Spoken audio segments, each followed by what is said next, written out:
জোনাইত হাবি জংগলৰ মাজত চলিছে চৰকাৰী কাৰ্যালয়। জোনাই সমজিলাৰ দুখন গুৰুত্বপূৰ্ণ চৰকাৰী কাৰ্যালয় হাবি জংগলে আৱৰি ধৰাৰ ঘটনাই স্থানীয় সচেতন মহলত তীব্ৰ প্ৰতিক্ৰিয়াৰ সৃষ্টি কৰিছে।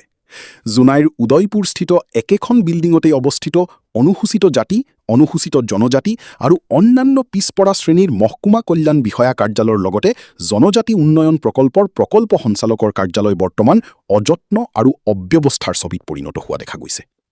স্থানীয় লোকৰ অভিযোগ অনুসৰি কাৰ্যালয় দুটাত পৰ্যাপ্ত কৰ্মচাৰী থকাৰ পিছতো চৌহদত বৃদ্ধি পোৱা হাবি জংগল পৰিষ্কাৰৰ ক্ষেত্ৰত কোনো ধৰণৰ পদক্ষেপ গ্ৰহণ কৰা হোৱা নাই।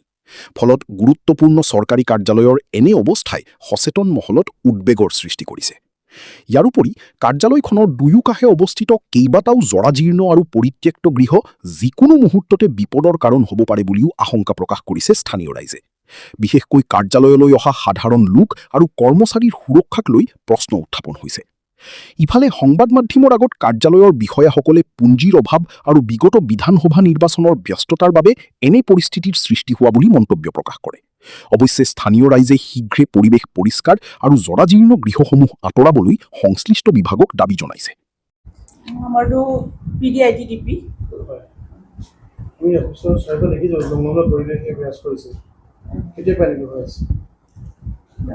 এতিয়া বাৰিষা দিন আহিছে যে সেইকাৰণে ডাঙৰ নহয়, চাফ চিকুণৰ কাৰণে আপোনালোকে মানুহ ল'ব নাই? লগোৱা নাই বাৰু, এনেকৈ লগোৱা নাই। কেতিয়াবা সাপো সোমাই গ'লে যিটো মানে তাৰ কাৰণে কিৰকিৰ লাগি আছে জংঘলত। কিবা ক'ব আপোনালোকে চাফা কৰা নাই?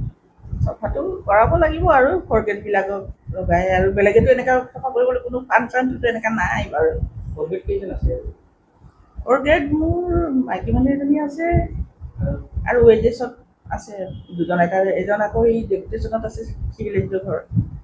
দেখিবলৈ পোৱা গৈছে পুৰা জংঘলটো ভয়ংকৰভাৱে হৈছে, কিন্তু আপোনালোকৰ কম্পাউণ্ড ইমান ডাঙৰ নহয়। যদি ফৰগেটে এদিন কাম কৰে, ভাগি কৰে, তেতিয়া এদিন হৈ যাব, হৈ যাব বাৰু, কৰাব লাগিব আৰু। কেতিয়াৰ পৰা হৈ আছে? এতিয়া বাৰিষাতহে হৈছে। এতিয়া এইকেইদিন বাৰিষাৰ পৰা মানে গছ গছনিবোৰ অলপ কিবা হৈছে, জাগি উঠিছে। হোৱা নাই বাৰু এতিয়া। আমাৰ মহকুমা কল্যাণ বিষয়া। আপোনাৰ যিটো দেখা গৈছে কম্পাউণ্ডত একেবাৰে জংঘলে আৱৰি ধৰিছে, আপোনালোকে চাফ চিকুণ কৰা নাই? তেনেকুৱা আমাৰ ফাণ্ডেই নাই, আমি নিজে চাফা কৰোঁ আৰু। ফাণ্ড নাই মানে কম্পাউণ্ডটো ইমান ডাঙৰ নহয়, আপোনালোকে নিজেও থকা আপোনাৰ খিৰিকীবোৰতো একেবাৰে জংঘলে আৱৰি ধৰিছে আৰু। নাই নাই, সেইদৰে চাফা কৰিলোঁ এইখিনি আৰু আছে মানে। কেতিয়াৰ পৰা হৈছে এনেকুৱা? ইমান বেছি দিন হোৱা নাই। ইমান ওখ, ইমান কম দিনত কেনেকৈ হ'ল আকৌ? বিশেষকৈ মানুহবোৰ ইলেকশ্যন ডিউটিত আছেতো, সেইটো কাৰণে এইখিনি চাফা কৰিব পৰাকৈ নাই। আপোনালোকৰ ইয়াত ফৰগেট নাই নেকি? আছে আছে। কেইজন আছে? অকল ফৰগেট মানে হেৰি লেডিজ দুজনী আছে আৰু হেৰি এটা আছে, ফৰগেট এজন আছে। তিনিজন যদি ১৪ বৰ্গৰ কৰ্মচাৰী বহুতেও এনেকুৱা অৱস্থা হৈ আছে কাৰ্যালয়ত। চাফ চিকুণ হোৱাটো ভালেই ভালেই, কিন্তু কথা হ'ল মানুহ আহে চাগে ইলেকশ্যন ডিউটিত থকাৰ কাৰণে মানে। আপোনালোকৰ কাৰ্যালয়ত এনে বাহিৰৰ মানুহ আহেনে নহয়? আহে। তেখেতলোকৰ যদি বাই চান্স কিবা এটা অসুবিধা হৈ যায়, যদি সাপে চাপে কামুৰি দিয়ে, তেতিয়াহ'লে সাপটো ইয়াত সাপটো নোলায় ইয়াত যেনিবা। সাপ নোলায় বাৰু। ইমান ওখ জংঘলত এতিয়া কোনে ক'ব সাপটো নোলাব বুলি? গান্ধী দিব নোৱাৰে নহয় কোনো।